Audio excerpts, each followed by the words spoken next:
What's up, everybody? Happy October. Let's go Padres, playoff baseball. But you're not here for that. Well, maybe you are. That's a different podcast. Today, we're going to be reviewing Tommy Richman's new album, Coyote, which dropped back on September 27th. Now, I don't know if this is his major label debut, but it is following 22's Alligator and 23's The Rush. And if you've been on the internet for any amount of time this year, you will for surely know $1 Million Baby.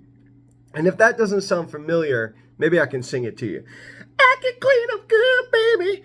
I know right from wrong, 'cause I'm gonna make it so badly. I'm $1 million baby. Don't at me. Horrible interpretation, but that's the song. For sure you're going to know it and you're going to recognize it. But if you've come to this album expecting more along those lines, you may be pleasantly surprised, because this is a lot poppier, very funky, almost like a jazz-infused album with a lot more singing than I was expecting. I thought this was going to be a rugged and dirty hip-hop album. But let's get into it and you can learn more about my thoughts. On the opener, Elephant in the Room, we get some really nice building synths. We get his crooning, and then it drops into a nice casual drum roll and a very chill, laid-back beat. I do like this as a soft opener. It kind of introduces you to the world and the sound of Tommy. He says, I don't want to lose a friend, but all good things must come to an end. So he's maybe recapping or looking back on his growth over the past couple of years, and especially 2024, where he's blown up, and seeing where it's going to go from here. At the end, there's an interesting little, almost Mr. Morale-like therapy session where someone's talking to him, and that'll come up from time to time over the course of the album. But on this one, he's asking, why an elephant in the room? Why not a snake?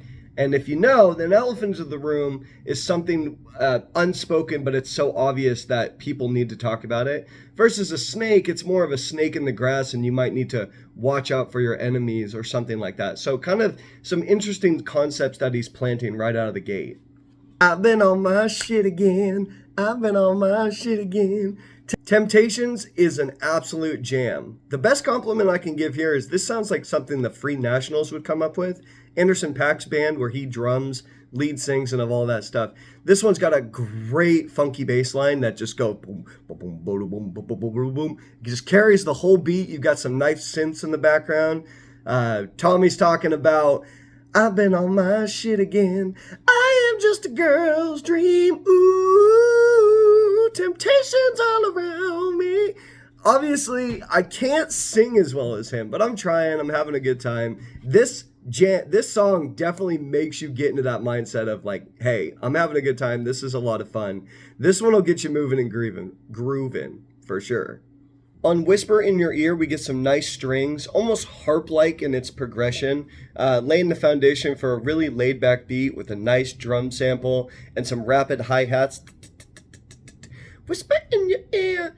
I really like how he changes his voice. He goes from that mellow, flat voice when he's doing his rapping, but then when he starts to sing, he pitches it up more similar to what we heard on $1 Million Baby. This is another really good song to add to the catalog.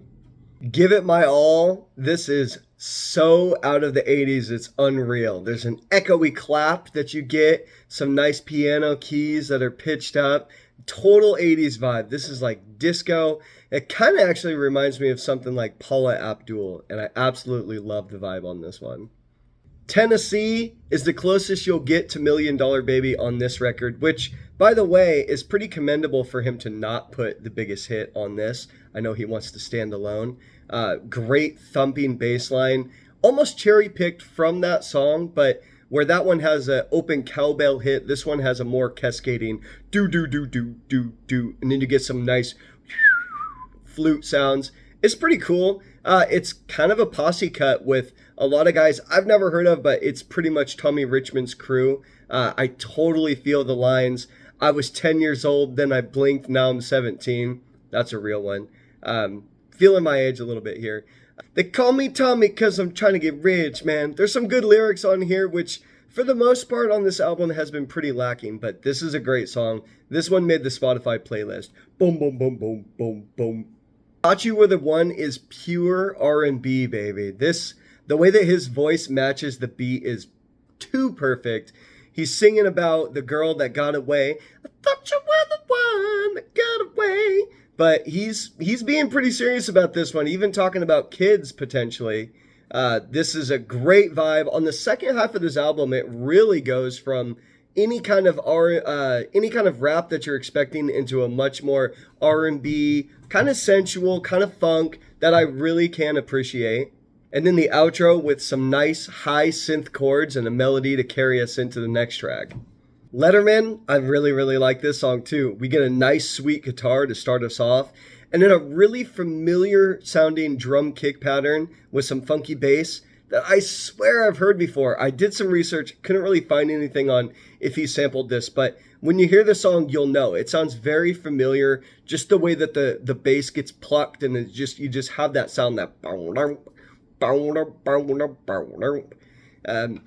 classic love song. Towards the end, he's talking about she likes sex till like 5 a.m. The rain is pouring. Talking about lending her a jacket because it's cold out. Very romantic thing to do. I respect that, Tommy. Another one for the collection. This is a great song that's been on repeat since the album dropped.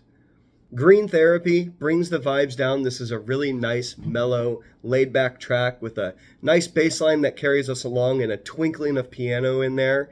This one actually gets kind of real. He's talking about his relationship, his kind of rocky, rough relationship with his dad. And that outro with almost a therapy-like session comes back in the end, and he does talk about, hey, that relationship, it was pretty bold of you to talk about it. And Tommy's just like, yeah, I wanted to talk about it. It's all love, but it's real. And that's pretty bold to kind of put on your debut album, if you will. Start talking about some real subject matter. So I respect it. I'm impressed. And the song is an absolute vibe. On Vanity, we're going pure 80s pop here with really high synthesizers, and a warbly keyboard. The synths almost start to sound like a tea kettle whistle towards the second half when the music breaks down and we get that nice drum pattern. This is also by far the longest song on the album. I've listened to it over and over again to really try and pull what he's trying to say out of it. And it's really just him coming to the realization that he's going to do the things that makes him happy. He's going to make the music that he wants to make, which is commendable. The spacey outro with the guitars is awesome as it builds up and transitions into the final track, Seems Like Time Moves Forever, which really starts off with a driving kick pattern, and then the keys lay the foundation for the rest of the song. This is a coming home track. He's talking about going back to a place called home. Also shouting out to the people that didn't really trust in him or believe that he could do it. You shot me down before, but how about now? Your silence is deafening. The chords that bring us into the chorus, along with the echoey vocals and the tribal drums, really start to take you on a journey. And then we have guest vocals from My Name Isn't J-Mac, which is a nice audio switch because you've been listening to Tommy for the whole album, and he sounds a lot more gruff and vocal. And he's talking about being a better man as long as time can move forward, which it does. Then we get the sharp guitars mixed with the bass to build us towards that climax. And then the album kind of just ends. It sounds like it's going to go up to another level, but then it just ends, which is fine. I enjoyed this album a lot more than I thought I was going to. I did have expectations of more of a hip-hop leaning album, not so much an 80s pop synthesizer ballad with a lot of R&B and down-tempo mixed in, but it was good. I'd probably give it a 6.5. I've added 2 or 3, maybe 4 songs to the playlist. I'll revisit it, but it gives me hope for the future, and I'm looking forward to the next Tommy project. I'm interested to see what the single will be here off of this album. You can't really deny the monster that is $1 Million Baby, but we'll see if his next track can get up to those high, lofty expectations. Maybe he takes some of the criticism here that other people are saying about the album and puts in the work to elevate his skills. And when he drops his next project, we'll all be saying this Ty-Tunes gave this a 7 or 8 out of 10. But that's my review. What did you guys think? Let me know in the comments below. Don't forget to like and subscribe, and we'll catch you on the next Ty-Tunes. Go Padres!